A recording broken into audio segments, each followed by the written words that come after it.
Jadi gini, ketika lo lagi berusaha semua, mungkin lo nggak usah nunjukin, gue udah berusaha banget nih. Lo lihat di usaha gue, nggak usah. Tuhan tahu kok apa yang lo lakuin, dan Tuhan juga tahu apa yang mereka lakuin, dan Tuhan juga tahu apa yang mereka nggak ketahuin gitu. Iya, jadi, benar.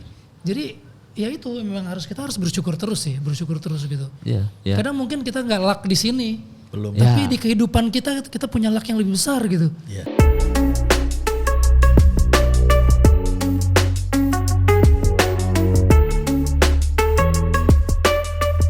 Tapi Bang Vino sampai sekarang film udah berapa Bang total Bang?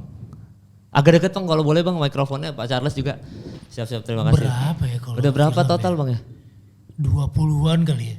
20-an Bang? Gue gak tahu juga sih, belasan apa 20-an gitu. Iya kurang lebih segitu Bang Iya ya. segituan sih kayaknya. Tapi Bang Vin tanpa mengenyampingkan film-film lain ya, karena menurut gue film-film lu semua gak ada yang jelek Bang ya. Semuanya bagus-bagus, gue dari catatan akhir sekolah semua pokoknya nonton lu dah Bang. Apalagi Realita Cinta and Rock and Roll. Kita pernah syuting bareng juga. Iya sama Fajar Bustomi. Tanpa mengenyampingkan film lain, satu film Bang yang paling berkesan di hidup lu Bang. Kalau gua kan komik 8 Falcon. Karena habis dari komik 8 job langsung. Terima kasih Falcon Picture. Tanpa mengenyampingkan MD sama Star Vision yang juga membantu gua. Tapi komik 8 tuh tonggaknya akhirnya komika pada main film semua Bang habis itu Bang. Gitu. Kalau Bang Vino satu film yang paling berkesan. Satu film yang paling berkesan yang bikin gue ada di film ini sebetulnya film pertama gue sih Mal. Apa itu Bang ya? 30 Hari Mencari Cinta. Wah. Nah, jadi dulu tuh sebetulnya gue nggak berpikiran untuk menjadi aktor yang seperti sekarang gitu. Dulu sempat ditawarin kalau video klip kan cuman kayak gitu-gitu doang. Ya. Terus tiba-tiba gue ditawarin satu film, gue ikut casting itu karena karakternya itu harus bisa main skateboard. Nah, gue bisa, nggak jago. Gue bisa. Begitu gue tawarin, kok kayak ada yang salah ya. Gue harus agak lebih halus, harus lebih kayak dan mungkin dulu tipikal suara gue kan tipis gitu ya. Jadinya oh ini kayak cocok nih. Tapi kok gak dikasih skripnya. Ternyata pas gue diterima skripnya, oke diterima. Iya tapi karakter saya apa gitu. Ternyata jadi gay waktu itu. Oke. Dan Seru jadi juga gay gitu kan. Terus pada saat itu gue lagi bener-bener lagi ngegulutin band banget gitu kan, main band rock, main apa, wah gue ngomong sama temen gue juga gimana nih, gue mau syuting film jadi apa, jadi karakter, bukan mengenyampingkan karakter gay, bukan, tapi maksud gue kan nggak sejalan gitu pada saat itu, gitu. Terus justru teman-teman gue berpikir beda, lo kan nggak bisa acting nih kata teman-teman gue, lo kan nggak bisa acting, gimana orang mau ngelihat lo, kalau misalnya lo cuma main jadi yang lewat-lewat doang atau enggak jadi orang ganteng di sekolah, di kampus, itu udah biasa banget. Nah kalau ini lo pasti akan dilihat nih. Karena pada saat itu pemain-pemain yang aktor-aktor yang pada saat itu ketika ditawarin peran itu mikirnya dua kali tuh, nanti gimana nih gue di luar, efek gue gimana nih. Justru teman-teman deket gue malah bilang justru kalau lo mau dilihat di industri film yang pada saat itu lo gak dilihat sama sekali, orang siapa lo gitu, lo ambil nih. Ternyata bener, setelah itu gue justru ditawarin film yang, bukan, justru dengan itu orang jadi notice sama gue. Walaupun mainnya mungkin gak bagus-bagus banget, bahkan gak bagus. Tapi mungkin orang notice, ini siapa nih yang main ini nih gitu kan. Dulu didandanin jadi Tomingse, jadi apa yang kayak gitu. Wah gue bilang, ya udahlah mungkin emang itulah Tuhan ngebuka jalan gue lewat situ gitu. Iya yang soundtracknya Silon Seven itu kan? Silon Seven waktu itu. Iya Diri Zubir. Iya.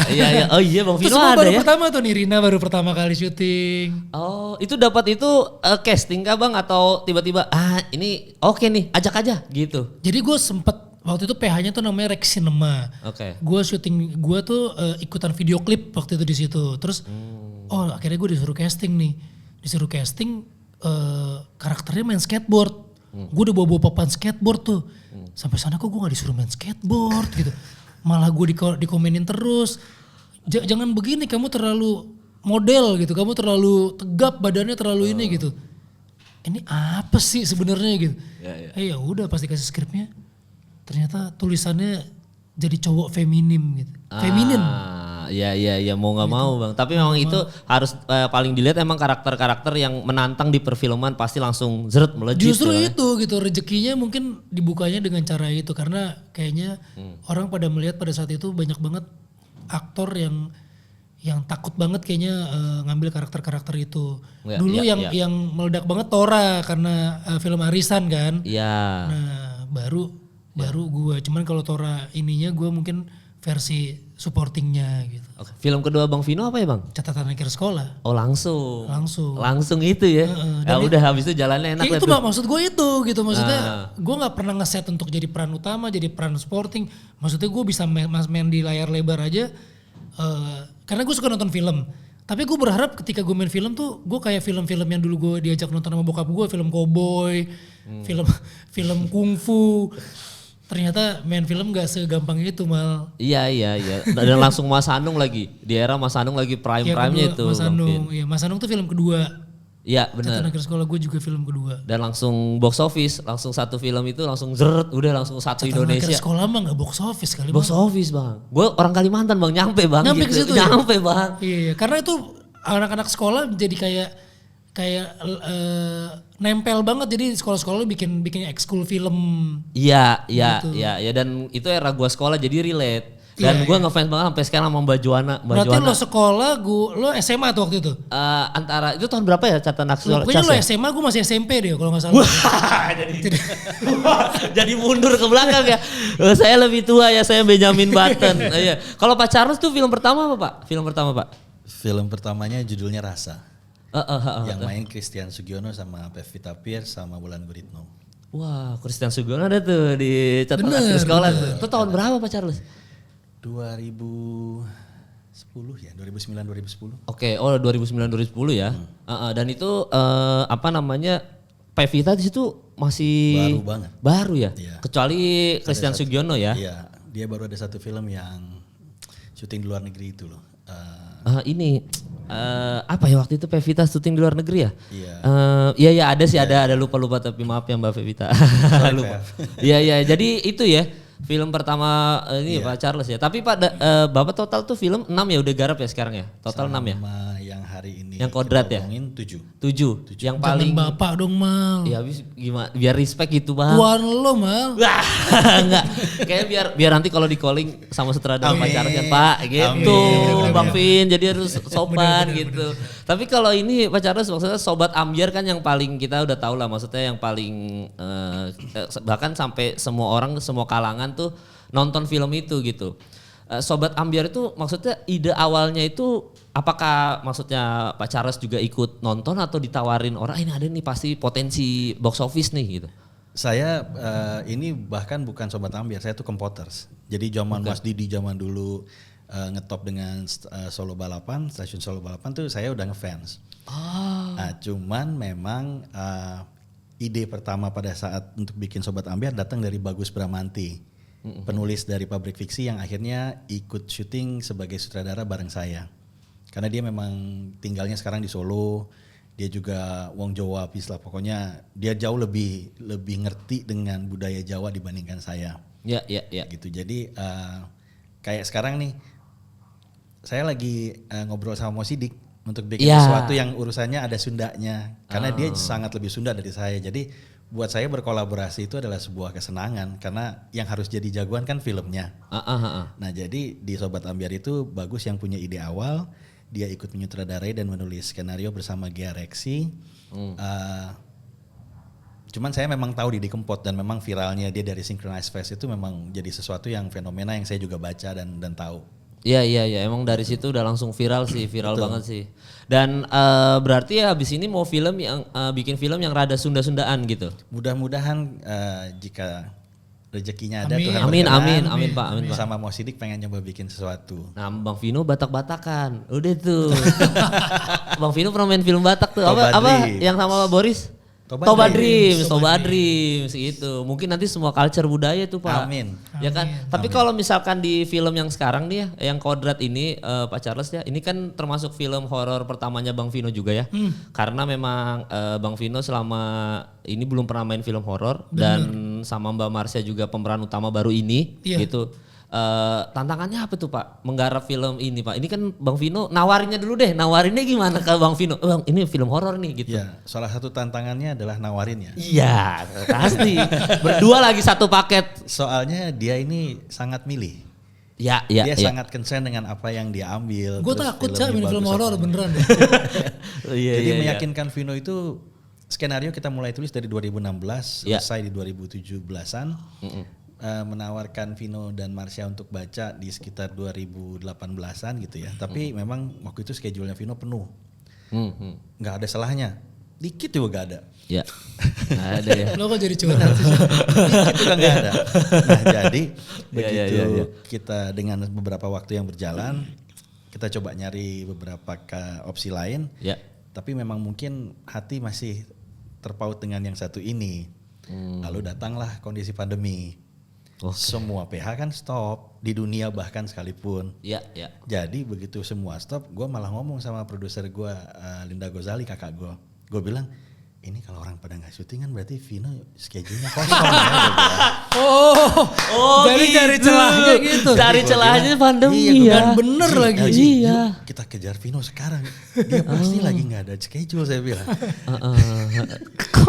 Oh, gue baru tahu, Iya. Cak. Oh gitu, Cak. Gitu Bang. Ini pasti lagi nggak ada syutingan, butuh duit lagi kan. Pas banget. Tapi dari situ kemudian memang ini ya. Tapi kan gini, kalau dia nggak suka dengan skripnya dan konsepnya juga dia nggak bakal mau. Nah jadi pada saat kemudian waktu udah kita coba set dengan tim Avatara manajemennya juga, kesepakatan kita untuk bikin sesuatu yang kita sama-sama cukup baru, kita pengen bikin sebaik mungkin. Jadi kita bikin tuh ada tahapannya. Kita 26-27 Desember, jadi orang lain habis Natalan gue syuting film horor gitu ya. Iya. Kita bikin 3 menit setengah awal opening filmnya dulu. Oh, test cam. Betul, bukan. Jadi itu adegan ada di film. Oke. Jadi cuman syuting karena itu di studio, kita sewa studio, semua full tim. Hani Pradigya, Frans Paat, tim makeupnya Astrid, Babe. Astrid, terus Gea, semua pokok full tim masuk. Ya. Tapi begitu udah selesai, kita hold productionnya. Karena memang schedule waktu itu belum boleh syuting panjang, terus kita kerjakan CGI-nya, kita kerjakan color grading-nya, semuanya kita coba sampai kita udah happy. Jadi kita kemudian sepakat, oke, tone-nya ini ya yang akan kita kejar. Baru tuh kita syuting lanjutan di bulan Juli.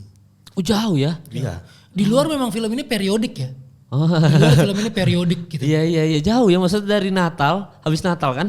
Iya. Berarti yang budgetnya kru 2 kali lipat tuh ya termasuk talent karena kan harusnya liburan habis syuting terus baru dibuang ke Juli Pak. Lo salah Mal. Apa Justru itu? ketika di pandemi makin parah, makin orang butuh duit, dia Sikat. ajakin syuting. Jadi kita murah. Enggak, bercanda. Semua profesional. Enggak, soalnya Mbak Marsha masih syuting sama gue tuh Bang, masih ada syuting tuh Surga. Bareng-bareng tuh kita di awal-awal pandemi tapi habis itu masih di tengah itu kan ada utang scene lagi kita. Benar. Iya, masih ada syuting kita tuh. Benar. Jadi masih aman keuangan dari Mbak Marsha. Tinggal Bang Vino doang nih dari doang kodrat memang gitu. secara kepala rumah tangga nih bahaya nih. Iya, aduh anak satu pula jadi harus dibiayain makanya kodrat diambil. Tapi di kodrat diambil Bang Vino apakah memang tadi kan sempat dibilang Pak Charles juga ya skrip dulu nih. Iya. Maksudnya kan Bang Vino cukup pemilih nih masalah skrip gitu. Jadi baca skrip apa yang bikin Bang Vino akhirnya gue ambil nih film tuh? Skripnya bagus sih, skripnya bagus banget. Jadi gini, Gue kira ada honor ya di skripnya. jadi sebetulnya gini, gue tuh Marsha itu setelah dia hamil, dia itu syuting film pertama kali itu sama Magma, sama Charles. Film apa itu ya Bang? Film Nada Untuk Asa. Oh Nada Untuk Asa, oke. Jadi gue salah satu orang yang membaca sinopsis dan skripnya dulu untuk dimintain diminta pertimbangan sama Caca untuk ngambil skripnya. Gue bilang ini bagus banget. Oke. Ini bagus banget. Dan gue ketika baca skripnya itu gue sedih, bener-bener sedih, berkaca-kaca gue. Terus ambil, kalau menurut aku sih ambil gitu. Terus setelah dia syuting, dan kan dulu kan gini, kalau misalnya salah satu dari kita yang syuting, satunya nggak ngambil karena anak masih kecil tuh. Nah ketika Caca syuting, gue nggak ngambil kerjaan memang. Gue memang karena anak harus dibawa kan, karena syutingnya di Bandung ya Cak. Iya. Jadi gue ikut ke Bandung. Jakarta Bandung. Terus gue lihat syutingnya, terus gue lihat ininya, oh kok ini banget ya, apa namanya, passionate banget gitu maksudnya si sutradaranya. Gue belum kenal banget, wah ini banget gitu. Terus Saya sudah kenal. menjelaskan menjelaskan peradegannya gitu ke aktornya tuh, oh kayak gini-gini gitu. Oh, terus pas gue liat hasil filmnya sesuai apa yang gue. Biasanya tuh kita kalau aktor tuh berasa mal, ketika lo ngerjain syutingnya sama hasilnya tuh berasa. Misalnya, oh ini kerjainnya pakai hati banget. Pasti hasil akhirnya pasti nggak mungkin proses itu nggak mungkin ngebohongin hasil lah. Iya, iya. Walaupun masalah laku dan gak laku itu urusan penonton ya, tapi masalah hasilnya itu gue yakin banget enggak. Terus setelah itu kita jadi mulai ngobrol, Charles punya banyak project mulai dari komedi, action, tapi memang belum terwujud. Dan akhirnya masuklah sinopsis dulu ya Cak waktu itu. Sinopsis dulu Kodrat. Ketika gue baca sinopsisnya, gue belum melihat Kodrat ini sekuat ini gitu. Ternyata selama itu skripnya, gue minta skripnya, ternyata skrip itu digodok terus. Gue mau lihat skripnya belum. Akhirnya pas tahun 2018 kalau nggak salah dikasih. Dan buat gue selama karir gue kan gue pasti udah ditawarin film-film horor gitu, alhamdulillah sebelumnya. Cuma buat gue ini agak beda gitu.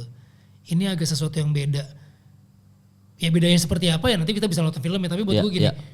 Biasanya kalau misalnya film horor itu misalnya kita ke suatu tempat, ke suatu rumah, di situ banyak ini. Iya, selalu ini. Iya. Terus misalnya ada syuting murah impactnya besar. Karena setnya situ doang. Terus gitu. angle penceritaannya pasti orang biasa dan mengalami inian gaib, terus dibantu oleh seorang ustadz atau pendeta atau paranormal. Akhirnya setannya pergi atau enggak orangnya kalah gitu kan. Nah ini angle-nya berbeda gitu. Justru si ustadznya itulah yang menjadi karakter yang dibawa selama film ini. Dan buat gue ketika gue mau ngambil sebuah film horor, kan film horor Indonesia udah bagus-bagus nih. Mal.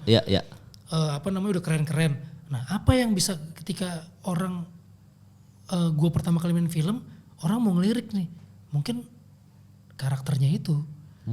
Jadi karakter ustadznya itu yang buat gue lo harus nonton ini gitu. Lu jadi ustadz Bang Vin nanti? Kurang jadi lebih? Ustadz, iya. Oh wah ini memang agak-agak ini ya, lu gak pernah karakter ini juga nih kayaknya selama film ya? Belum.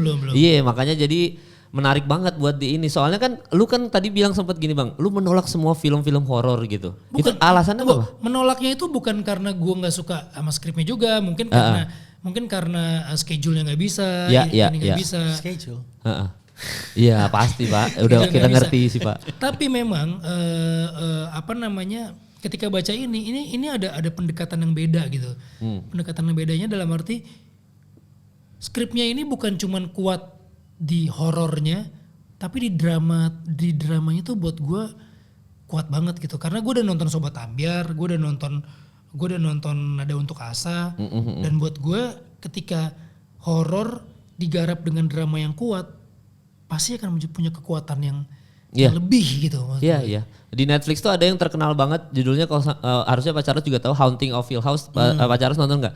Itu salah satu maksudnya film horor gue cukup sering nonton juga lah ya. Tapi sejauh ini pasti ketakutan dong yang diberikan gitu. Nah ini Haunting of Hill House satu-satunya film horor yang kelar nonton gue nangis Bang Vin. Wah keren series tuh. Ya? Iya series tapi bukan film ya. Maksudnya series Netflix itu super bagus. Tapi habis itu flop tuh yang keduanya Pak Charles ya. Yang keduanya flop. Karena yang pertama gue ngefans itu sama sutradaranya tuh. Kayak wah ini gue harus nonton lagi karena dia mau bikin haunting apa lagi gitu kan. Ternyata yang kedua flop gitu. Cuma itu salah satunya film horor yang twistnya terakhirnya memang bener-bener kita jadi respect sama hantunya bukan respect sama yang orang manusianya. Mungkin itu ketika gue ngeliat skrip ini mungkin itu dengan cara yang berbeda ya. Dengan pendekatan yang berbeda ya. Mungkin kayak gitu sih. Rasanya kayak gitu. Wah, ini horor tapi kok ada yang beda gitu. Ini kok horor pendekatannya beda gitu. Mungkin itu sih. Iya. Soalnya memang horor tadi Bang Vin sempat ini juga lah ya sounding bahwa film horor tuh banyak banget dan yang keren-keren tuh super banyak gitu. Super banyak. Kita juga akhirnya mau nggak mau filmmaker juga harus nyari kayak urban legend ya Charles ya. Misalkan ada KKN Desa Penari kan kita harus nyari berita-berita yang dari kisah true story apa gitu tuh Bang. Dan rata-rata kan IP ya. Maksudnya IP yang lama terus diangkat lagi gitu. Nah, gue agak tertarik ini kenapa kita nggak, Charles bilang kenapa kita nggak buat IP yang baru nih. Maksudnya untuk genre horor tapi kita punya IP yang baru gitu kan. Teman-teman yang lain bikin keren-keren banget tapi memang dia udah punya IP kuat. Nah ini kita bikin IP yang baru nih. Jadi challenging banget sih maksudnya buat gue gitu. Satu keberanian dari Magma, dari Charles untuk membuat sebuah film horor dengan IP yang baru. Kalau kita ngomongin IP, pasti ada karakter yang kuat di situ Mal. Benar. Iya kan? Kalau kita ngomongin IP bukan cuma masalah cerita, tapi ada karakter, ada tokoh yang kuat di situ.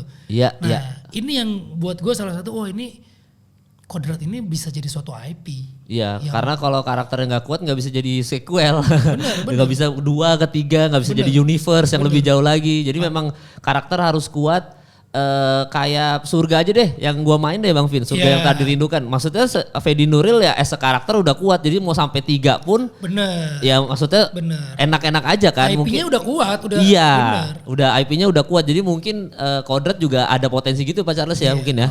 Amin. Kayak misalnya lo nggak main lagi di Surga, fans lo kehilangan. Iya kan. Karena apa? Karena bukan cuma ceritanya yang dijual, tapi karakter-karakter di dalamnya itu udah dicintai sama fansnya. Iya makanya jadi memang tadi benar Bang Vino tuh poin yang bagus bahwa kalau kita mau bikin IP yang baru karakter Bang Vino itu kuncinya tuh ya. Karakter dan ya abis itu story mendukung lah ya. Pasti. Karakternya udah kuat. Jadi kalau karakternya nanti pindah ke sequel dengan story yang mungkin sedikit berbeda dari film pertama masih diikutin gitu. Karena orang cinta ya kayak kita cinta mau Mr. Bean aja lah. Betul. Ya kan mau Mr. Bean mau di Paris, Mr. Bean mau di Brazil kita nonton aja. Dan ketika sama tawon. Iya benar. Dan ketika lo bikin sequel ataupun prequel ataupun apa yang ceritanya mungkin nggak cocok sama fans lo yang sebelumnya, orang nggak masalah, lo tinggal balik lagi nonton yang pertama karena karakternya udah dicintain gitu dan dia akan terus nunggu story-nya lagi yang bagus lagi gitu. Iya, tapi ini menarik nih Bang Vin soal karakternya. Sebelum nanti nanya ke Pak Charles gimana caranya tips ngajak aktor yang sudah terkenal untuk main, siapa tahu ada yang pasti banyak dong orang-orang yang lagi nonton nih sekarang pengen jadi filmmaker gitu. Tapi tadi Bang Vino ngomongin soal karakter yang sangat ikonik gitu ya Bang. Bang Vino nggak takut terjebak kayak misalkan kita studi kasusnya adalah Fedi Nuril deh misalkan. Fedi Nuril selalu dengan aktor poligami selalu gitu kan, dia dari Ayat-Ayat Cinta terus dia di Surga yang tadi rindukan selalu kuat dengan itu. Keluar dari zona karakternya, kita Rowan Atkinson juga keluar dari Mr. Bean kan sulit banget ya. Nah itu kalau misalkan nanti Bang Vino ada potensi terjebak dengan karakter ini nggak, atau Bang Vino udah ada prepare kalau terjebak gitu? Sebenarnya kita balik dulu. Ya. Menurut gue itu keberhasilan dari Fedi Nuril.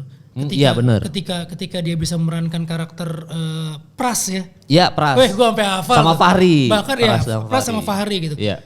Dia bisa mainin 2 karakter yang mungkin dengan cerita di poligami tapi dengan judul yang beda. Ya. Tapi orang sama-sama mencintai karakter itu. Ya. Buat gue itu keberhasilan dari Fedi gitu. Dan ketika Fedi mau main film lain, sebetulnya Fedinya yang nggak berhasil atau orang penontonnya nggak bisa move on, kan pertanyaannya gitu. Fedinya kalau menurut gue ketika dia mainin karakternya dia berhasil aja. Ya. Tapi kan fans itu kan rasa itu nggak bisa dibohongin. Ya. Gini loh, kadang dulu ketika gue waktu awal-awal karir gue selalu dicap bad boy ya. Bad boy. Iya. Padahal gue sih, lo kan tahu gue kan Mal. Gue orangnya kan baik kan Mal. Baik bang. Baik bang, respect bang jujur. Gue ada anak komik respect bang sama Bang Vino, sumpah respect. Nah maksud gue itu kan sebetulnya keberhasilan kita tapi bisa menjadi bumerang buat kita gitu. Tapi buat gue gak apa-apa sih, maksudnya biarin aja itu menjadi yang diterima sama fans gitu. Karena untuk membuat karakter yang dicintain itu nggak semua aktor bisa. Maksudnya bukan nggak bisa, nggak semua aktor punya rezeki itu Mal. Betul. Iya, lakinya. Gini, bener. Maksud gue ketika lo udah sukses di satu karakter terus dicintain dan lo susah ngerubahnya itu, pertama lo harus syukurin dulu. Karena nggak semua orang punya kesempatan untuk itu. Nah begitu lo mau pindah ke karakter yang lain, kadang tuh bukan si aktornya nggak berhasil, tapi terlalu cinta si fansnya ini sama karakter itu yang dimainkan pertama kali. Yeah. Jadi begitu dia mau pindah karakter, seolah-olah dia nggak berhasil.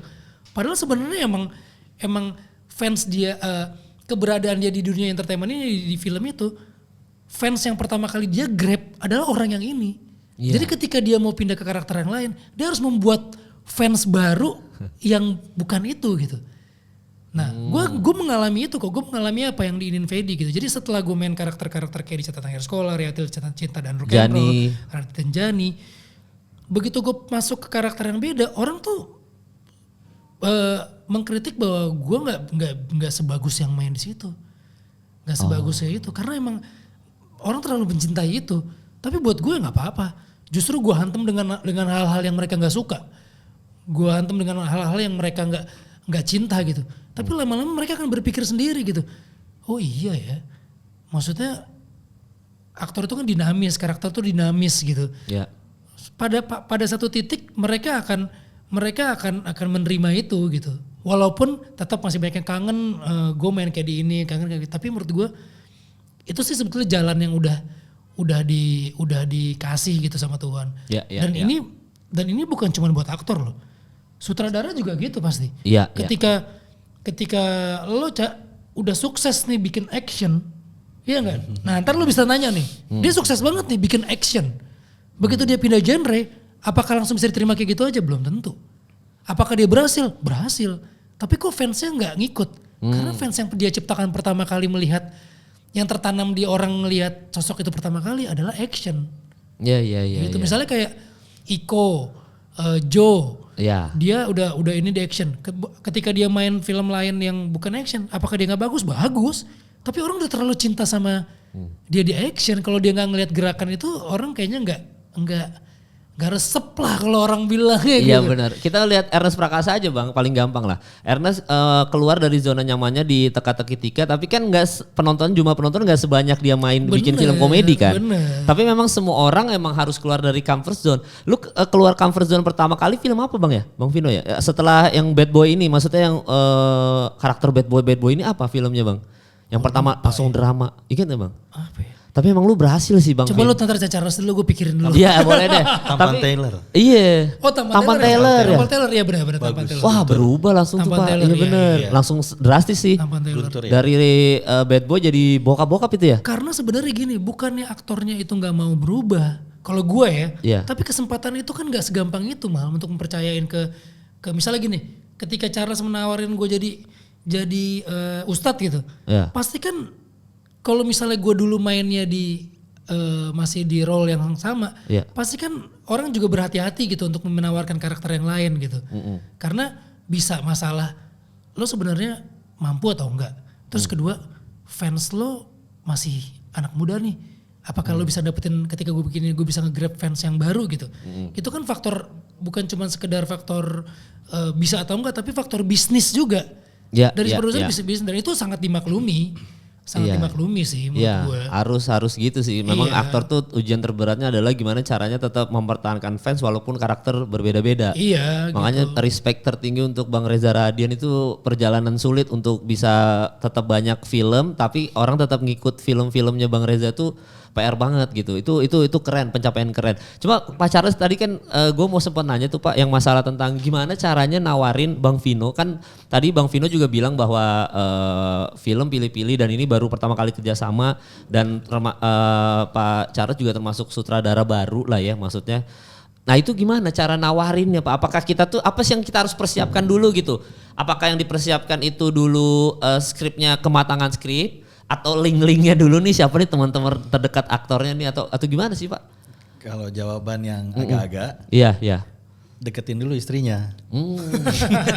Teman-teman itu caranya teman-teman. Iya benar. Jadi kita tuh kalau biasanya hunting lokasi, kita biasanya ngomong ke ibu yang punya rumah bukan ke bapaknya. Kalau ibunya oke, biasanya bapaknya ikut. Itu salah satu tipsnya. Oh gitu. Tapi kalau yang lebih seriusnya, kontennya yang mesti bicara. Karena saya bersama kakak saya Linda di Magma Entertainment kan dari 2003 sampai sekarang kami itu perusahaan independen lah. Kita bukan kayak major studio yang besar. Film-film kita yang sebelumnya juga budgetnya bukan yang besar. Bahwa bisa dari Finding Sri Mulat, Bang Reza tuh. Iya. Terus juara sampai ke Sobat Ambiar dapat critical acclaim, itu udah satu rezeki yang sangat membahagiakan buat kami. Nah, tapi kan secara financially box office belum. Nah jadi memang untuk menarik Vino dan Marsha juga, kontennya memang mesti beda. Karena itu makanya satu kontennya beda. Seperti yang Vino bilang ini bukan horor atau kami minimal berniat untuk membuat horor yang punya nilai lebih. Iya. Nah yang kedua prosesnya pun kita sepakati yuk kita berstages. Pertama kita dari reading udah happy dengan skripnya. Terus kemudian kita shoot openingnya dulu. Karena pencapaian dari suasana dan atmosfer seremnya itu yang kita mau bikin ada niatan-niatan yang berbeda gitu ya. Sehingga kemudian kita coba dulu nih berhasil apa enggak. Iya. Lalu Hani Pradigya DOP-nya juga pertama kali pegang horor. Oh iya Pak. Iya. Oh oke. Tapi habis itu kayaknya dikejar banyak orang yang suruh bikin horor. Ya. Jadi kita mencoba beberapa elemen baru dengan pendekatan baru supaya fresh. Iya. Itu kita sepakati bersama. Vino kita ajak, bahkan Chris Lee dari Caravan Studio yang bikin konsep art buat creature-nya. Iya. Vino itu ikut kasih masukan. Ini begini, ini begitu, ini kurang itu gitu. Nah, pada saat proses kontennya beda, prosesnya kita buka diri untuk kemudian bersama-sama. Mudah-mudahan film ini jadi milik sama-sama, jadi milik semua orang karena lagi-lagi ya di industri film saya selalu diajarkan oleh ayah kami bahwa tidak ada Superman di dalam industri sebuah film dimanapun itu. Yang ada adalah orang-orang biasa yang bekerja sepenuh hati dan bisa bikin film Superman. Superman tuh nggak ada. Satu orang sendiri bikin film nggak mungkin. Iya. Gitu. Bahkan nggak ada PU pun syuting berantakan, nggak ada yang ngasih makan, minum, syuting langsung rusak. Benar. Iya. Ya, jadi kebersamaan itu yang kami jadikan salah satu tawaran untuk teman-teman yang mungkin punya jam terbang lebih jauh lebih tinggi itu untuk bergabung, nilai lebih dari skrip dan produksinya.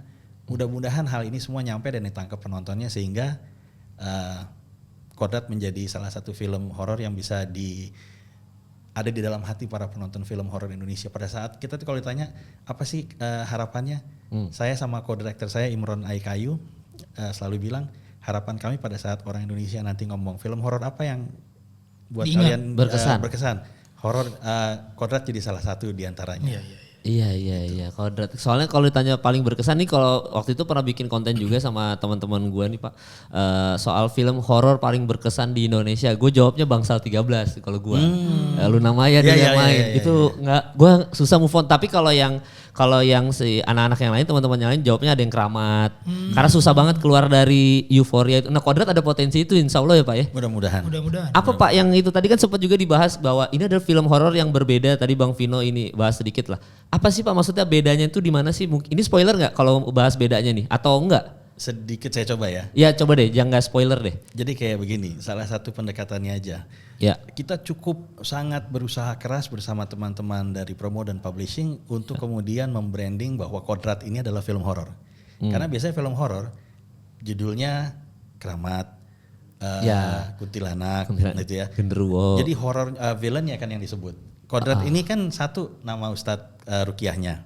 Oke. Yang kedua Kodrat sangat bukan iblis dalam kandungan gitu, bukan teluh, bukan santet. Jadi orang kalau dengar Kodrat pertama nggak langsung ke horor. Jadi itu aja pendekatannya udah beda dari segi judul dan kita berusaha keras membranding itu. Yang kedua bahwa saya selalu bilang sama Vino dan Marsha pada saat waktu lagi opening scene-nya itu kan banyak orang yang kalau nonton filmnya pada saat mereka nonton itu yang takut dan berteriak kaget tuh banyak. Tapi pada saat kita syuting yang saya bilang ke Vino adalah pakai perasaanmu, pakai hatimu. Bayangkan kalau misalnya kamu ada di posisi itu. Jadi saya bahkan nggak bilang kamu harus sesedih apa atau apa. Saya cuma bilang ke Vino, lu tahu kok apa yang harus lu lakukan.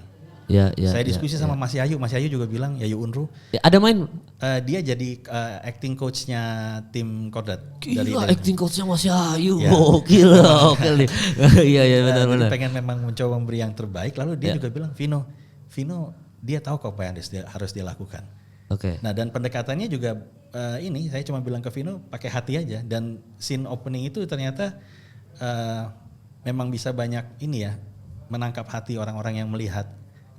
Pak Sunil Samtani Pak Sunil dari Rapi Films itu bergabung setelah lihat opening itu walaupun sebelumnya sudah bilang ikut saya mau ikut dari Sobat Ambiar tapi kemudian dia jadi bergerak betul-betul masuk mau pegang distribusi dan segala macam itu setelah lihat opening Pak Andi Budiman dari Idiosource. Jadi apa yang kita coba lakukan hasilnya memang harusnya baik.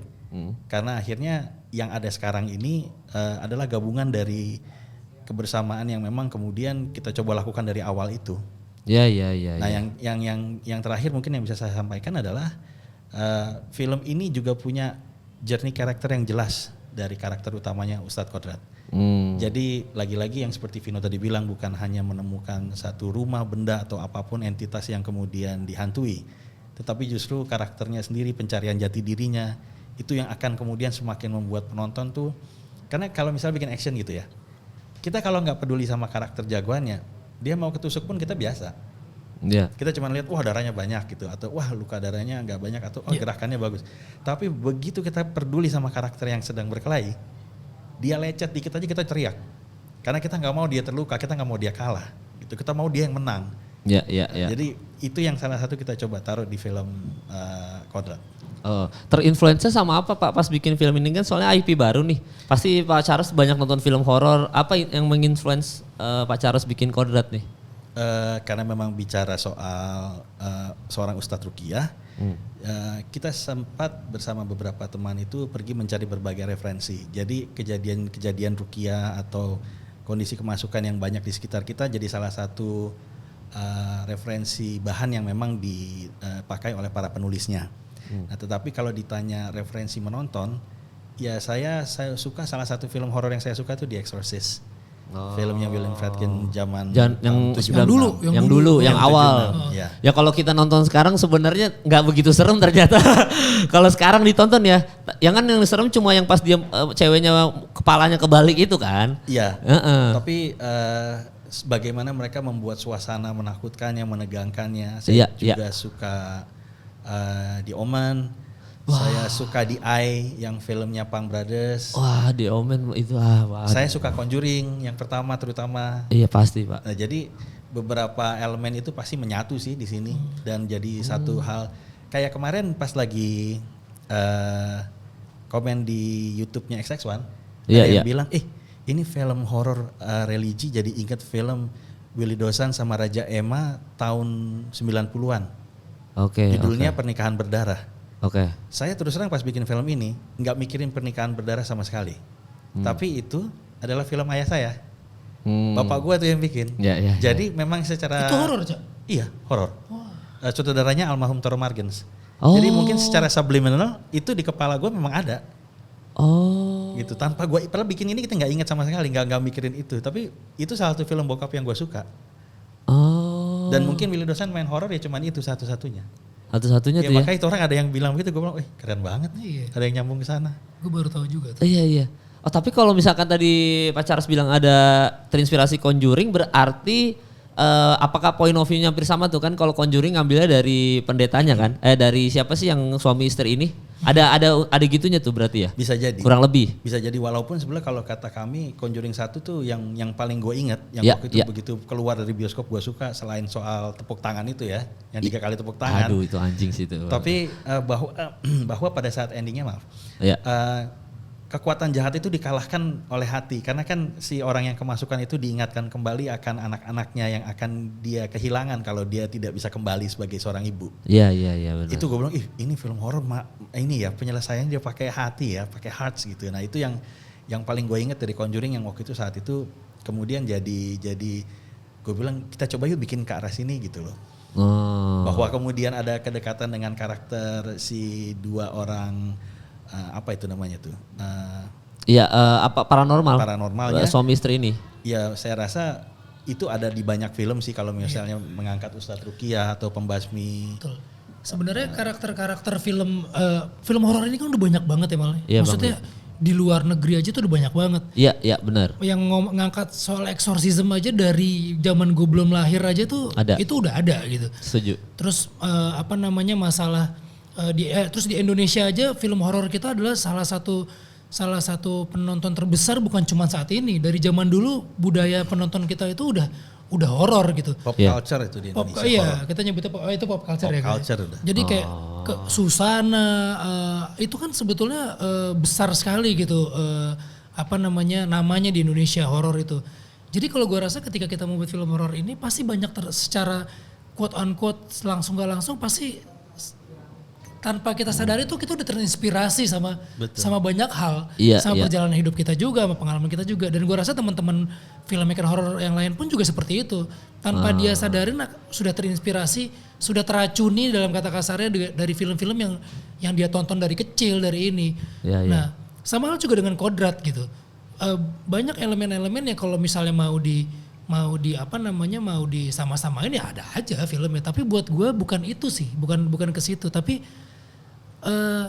apa sih yang mau kita elemen apa sih yang mau kita kasih lagi nih ke masyarakat gitu, ke orang-orang pencinta film horor gitu, dari segitu banyaknya film horor. Nah ini yang bikin gue tertarik untuk bergabung di sini gitu. Mungkin gue nggak bisa ceritain apa sih sebenarnya yang ada di sini gitu. Tapi inilah yang menjadi salah satu kekuatan di film ini. Walaupun di film ini banyak sekali elemen surprise-nya yang fan service. Yang fan service yang mau ditunjukin sama Charles gitu.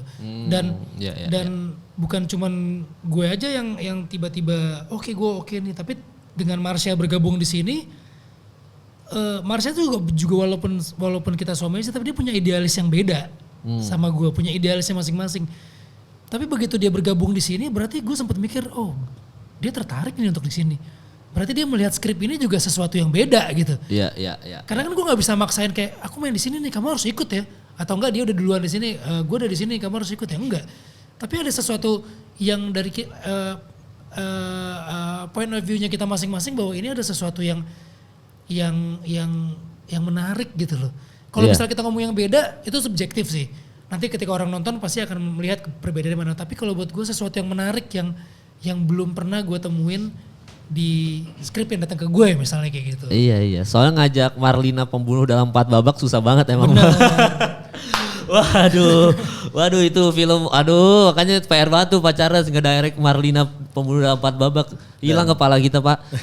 Dan kalau biasanya kan Vino sama Marsha entah jadi pasangan atau couples atau apa di dalam film-film mereka sebelumnya. Di sini silahkan ditunggu di filmnya. Wah, tanggal berapa sih Pak? Tanggal berapa? Tanggal 27 Oktober. 27 Oktober. Ada yang beda tuh Pak ya maksudnya? Di trailer kan kelihatan sedikit. Tetap romance, tetap ada romance-nya. Iya. Tetap romance-nya ada. seperti apa ya? Tapi beda. romance kan bukan berarti hanya peluk-pelukan atau sayang-sayang. Iya, benar. Romance kan juga bisa jambak-jambakan ya. Wah. Enggak, karena emang ketika kita mau main film bareng, kita tanpa harus disepakati sih. Maksudnya muncul dari kita kalau kita main film bareng apa ya? Kalau drama ya kayak drama udah biasa gitu kalau suami istri dipasangin drama. Iya. Walaupun bukannya nggak pengen film, bukannya nggak tertarik untuk ngambil drama, enggak. Tapi kalaupun drama yang seperti apa gitu. Terus ini horor nih. Horor sekarang udah banyak banget dan bagus-bagus lagi. Kalaupun kita mau main film horor bareng, apalagi gue ini pertama kali main film horor, kayaknya kita harus sesuatu ada horor yang akan nempel di kepala orang deh. Ketika orang nonton ini, oh ini horornya Vino sama Marsha nih gitu. Iya. Jadi hal kayak gitu tuh yang kita kulik bareng-bareng gitu, dari Charles-nya juga, dari Magma, dari semua tim. Iya. Bahkan kalau nanti amit-amit Bang ya, kalau berantem sama istri ada konflik di rumah, kita lihat nih film kita sukses nih. Ini perjuangan kita nih. Kita jadi bukti otentik Bang. Benar. Iya, jadi mengingat lagi bahwa proses journey-nya tuh susah gitu ya kan. Benar. Tapi ini biasanya gue tanya nih ke bintang tamu gue, selalu gue tanya karena bertahan di industri ya. Nih ke Bang Vino juga dan Pak Charles, ke Pak Charles dulu mungkin. Pak Charles kan baru mau, ya insya Allah mudah-mudahan dengan film Kodrat ini tayang ini akan banyak kerjaan jadi sutradara Bang ya. Pecah itu telur. aneh ya, pecah telur bener Pak, dan saya jangan dilupakan. Amin. Nah, tapi apa ada strategi apa Pak untuk bisa bertahan di industri perfilman yang dimana sutradara-sutradara sekarang banyak banget dan gampang banget jadi sutradara sekarang gitu. Siapapun bisa jadi sutradara sekarang gitu. Apa nih yang dipersiapkan Pak? Magma Entertainment kan berdiri 2003. Jadi oke. sekarang itu sudah mau 20 tahun. Wah. Film yang box office sebetulnya Sobat Ambiar punya peluang besar untuk itu. Tapi kondisi pandemi dan mangkatnya Mas Didi membuat kami akhirnya memilih langkah untuk masuk ke OTT pada saat itu. Iya. Jadi mudah-mudahan di Kodrat kami bisa mencapai titik box office yang selama ini kami kejar. Oke. Amin. Yang membuat Amin. Yang membuat Amin. kami bertahan selama ini adalah satu, tekad dari diri sendiri. Ya. Itu harus kuat. Ya. Dan tekad itu sometimes berarti kita harus rela kita kadang harus rela melepas sesuatu yang mungkin cukup berat buat kita. Oke. Kayak kalau jadi filmmaker, waktu buat keluarga dan anak itu jadi bisa sangat sedikit karena memang kita begitu fokus ke kerjaan, kita di lapangan itu waktu ketemu susah. Kadang-kadang pulang syuting mau hampir 2 bulan, gue lihat kenapa anak gue tiba-tiba udah gede gitu ya. Waduh, panggil om. Dan gitu. kehilang. Panggil om, bukan. Asal jangan panggil tante. Aduh. Jadi tapi satu, tekad harus kuat. Ya, ya. Kedua, memang passionnya mesti ada di situ. Karena kalau enggak ya tekad kuat tanpa passion kan kayak packaging tapi isinya enggak benar-benar penuh. Ya, benar. Nah yang berikutnya menurut saya mesti punya juga dukungan dari orang-orang di sekitar. Oke, Pak. Di Magma itu ada Haryono Parser sama Imron Aikayu selain almarhum Haji Salam yang bersama ayah saya mulai dari tahun 70-an. Kalau Mas Imron sama Mas Yono itu sama saya bareng bertiga aja kami sudah hampir 30 tahun bareng. 25 Gokil. tahun jalan nih sekarang. Gokil. Dan itu mengalami jatuh bangun yang luar biasa. Jadi dukungan teman-teman di sekitar itu penting sekali. Sangat penting karena tanpa mereka, tanpa semua tim dan kru yang ada, Kodrat hari ini akan gak jadi hal yang sama. Film yang gak akan sama tanpa mereka. Ya. Yang terakhir menurut saya, yang dikasih tahu bapak saya juga, satu lagi, bapak saya bilang jadi kita harus punya tekad, punya ketekunan, lalu kemudian juga kerja keras, juga tahu dan bisa cari network. Oke, Pak. Buat buka pintu. Kadang kita perlu network untuk buka pintu. Jadi juga mesti rela networking kemana-mana. Kadang ke tempat yang mungkin kita belum dikenal. Kadang-kadang jadi orang yang pelongo-pelongo. Ya nggak apa-apa, udah taruh aja di situ kan. Tapi ya kalau lu terus ada di situ dan lu tidak menyebalkan minimal karena lu bawa sesuatu, orang akan notice lu satu hari. Oke. Nah tapi yang terakhir yang bapak saya bilang dan ini agak susah. Ya, ya. Mesti punya luck. Aduh, itu PR. Tanpa ada hokinya, Ya. kadang memang mungkin tempatnya bukan di situ. Benar. Itu kami sempat ada di satu stage di mana kita pernah duduk, lalu kemudian kita berpikir, saya ngomong sama kakak saya Linda, kita masih mau bikin film nggak ya? Film kita dipuji tapi kemudian penontonnya nggak banyak. Kita masih mau jalan terus nggak? Pada saat itu saya belum ngomong, Linda belum jawab. Kita karena ngomongnya habis promo, jadi banyak teman-teman kru sama pemain yang ikut, mereka langsung bilang, ih jangan berhenti. Gak boleh berhenti. Sampai ada yang bilang begini, lu masih mau jalan kemana? Gak usah ngomong budgetnya, gue ikut. Dukungan itu tuh akan membuat kita tuh punya semangat lebih. Tapi memang terakhir lucknya ada nggak? Nah dengan hadirnya Kodrat hari ini, mudah-mudahan itu pembuktian bahwa perjalanan kerja keras tidak akan mengkhianati hasilnya. Dan Amin, Pak. Amin. mudah-mudahan ini bisa jadi sesuatu yang baik yang mensejahterakan semua orang yang ada di dalam Kodrat. Iya, ya. Gitu. Karena lagi-lagi banyak yang bikin Kodrat sampai seperti hari ini tuh banyak. Ya, Termasuk benar. hari ini kita ketemu, terima kasih Iya, buat terima kasih undangannya. Pak Charles, terima kasih. Saya yang terima kasih. Mudah-mudahan kita bisa kerja Amin, bareng Pak. ya. Dan Pak Charles kalau tadi ngomongin soal luck, sebenarnya lagi ketemu luck ya nih karena baru kelar Miracle. Jadi insya Allah mah dari beberapa juta penonton mah ngalir lah nih minimal insya Allah ya. Tapi kalau buat Bang Vino, Bang apa Bang tipsnya Bang kalau mau bertahan di industri Bang? Kan Bang Vino yang paling lama nih main film juga banyak lah. Sebenarnya kalau dari gue nggak ada sesuatu yang gimana-gimana. Cuman gue selalu megang prinsip tuh kayak kalau misalnya kita bukan untuk hal di industri film aja sih, maksudnya dalam hidup gitu. Pertama kalau buat gue tuh skill. Kita tuh harus terus ngasah skill kita sih. Jangan pernah berhenti belajar, jangan pernah berhenti untuk kalau nggak tahu tuh nanya gitu. Kalau misalnya lo emang ilmu lo segini, nggak usah menjadi sok yang pinter, nggak usah menjadi sok yang lebih gitu. Karena belum tentu pengalaman lo di industri ini membuat lo lebih hebat daripada yang baru. Gue selalu percaya gitu. Makanya belajar untuk menjadi seorang aktor itu bukan cuma kepada yang senior, tapi kepada yang junior tuh juga kita harus belajar. Karena mereka menemukan hal-hal yang baru gitu. Skill. Terus yang kedua adalah link. Link tuh ya kita harus perbanyak link. Kita harus silaturahmi gitu. Memperbanyak silaturahmi, berkenalan sama orang. Banyak diskusi sama orang, banyak chit chat kayak gini nih sekarang kita secara nggak langsung kita saling berbagi ilmu gitu kan. Iya benar bang, benar gitu. bang. Terus yang ketiga ada 4 hal. Yang ketiga buat gue attitude. Attitude tuh harus selalu lo jaga. Attitude tuh harus selalu jaga gitu. Maksudnya sehebat apapun kalian kadang-kadang ini yang suka dilupain gitu. Ketika skill lo udah bagus, link lo udah luar biasa, attitude lo jadi konyol. Attitude lo bikin lo jadi entah lo jadi arogan, lo menjadi orang yang beda gitu. Ketika film lo sukses sekali aja lo tiba-tiba menjadi orang yang wow gitu, merasa selalu pengen dianggap gitu. Itu tuh 3 hal. Dan satu lagi terakhir ya lo bersyukur gitu. Ya. Bersyukur dalam arti gini, benar kata yang tadi diomongin sama Om Hendrik, kita nggak pernah tahu kapan rezeki kita turun.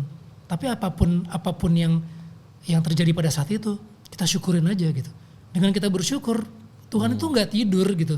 One day akan datang lah kapan saatnya kita bersinar, kapan saatnya kita datang. Itu buat gue tuh itu udah diatur gitu. Ya. Jadi kalaupun one day kita diberi kesuksesan, ya mungkin kesuksesan itu adalah ujian untuk berikutnya nih. Tapi kalau misalnya ternyata lo sekarang nggak laku, ya mungkin setelah ini lo akan mendapatkan rezeki yang luar biasa gitu. Iya. Jadi 4 hal itu sih yang gue pegang. Ya, skill harus lo asah terus, link, silaturahmi lo, sosial lo, membangun sosial lo, attitude lo, sama ya lo harus bersyukur sih. Bersyukur. Kalau kita kembali lagi soal spiritual bang ya, luck itu biasanya kita harus rajin berbuat baik, nanti ketemu luck itu. Kalau kita itu kan kayak karma juga sih Pak. Jadi kalau misalnya kita tuh mau ketemu lucknya kita, berarti itu udah akumulasi kita berbuat baik sama semua orang di belakang ini, termasuk tadi kan kita menjaga silaturahmi baik aja sama orang. Ada kerjaan yang walaupun uangnya sedikit atau uangnya ini tetap totalitas saja, nanti ketemu lucknya itu karena kita udah berkorban di belakang tuh Pak. Saya boleh nambahin dikit? Boleh dong. Ini karena saya pernah ada di situasi di mana orang pasti pernah bertanya ya. Kita udah coba melakukan yang benar dan yang baik. Tapi kok belum nyampe ya karma baiknya gitu. Ya ini terjadi pada saat kami bikin film Juara. Filmnya memang segmented karena film remaja romcom, ada actionnya sedikit tapi cukup segmented lah. Nah yang suka tapi banyak ya, critical acclaim di beberapa blogger, pengamat film, kritikus itu bilang ini salah satu film terbaik di tahun itu. Tapi hasil box office waktu itu paling parah. Parah sekali. Bahkan yang main kan Bisma Karisma. Bisma itu sama Anjani pemain wanitanya itu promo jualan tiket di CGV sama saya itu saya sampai nggak tega ngelihatnya. Aduh. Itu benar-benar parah itu rasanya dalam hati tuh. Wah, tapi mereka menjalankannya dengan senyum, dengan apa nggak ada regret, nggak ada remorse gitu. Tapi kitanya kan yang kemudian punya project jadi aduh kita naruh orang di situ ya. Jadi saya pernah bertanya kalau orang bilang karma baik itu datang karena kita mencoba berbuat baik, saya kurang apa ya saya bilang. Karena saya berusaha mencoba tapi dari 2003 kan bukan hal kecil ya, bukan waktu yang sebentar gitu.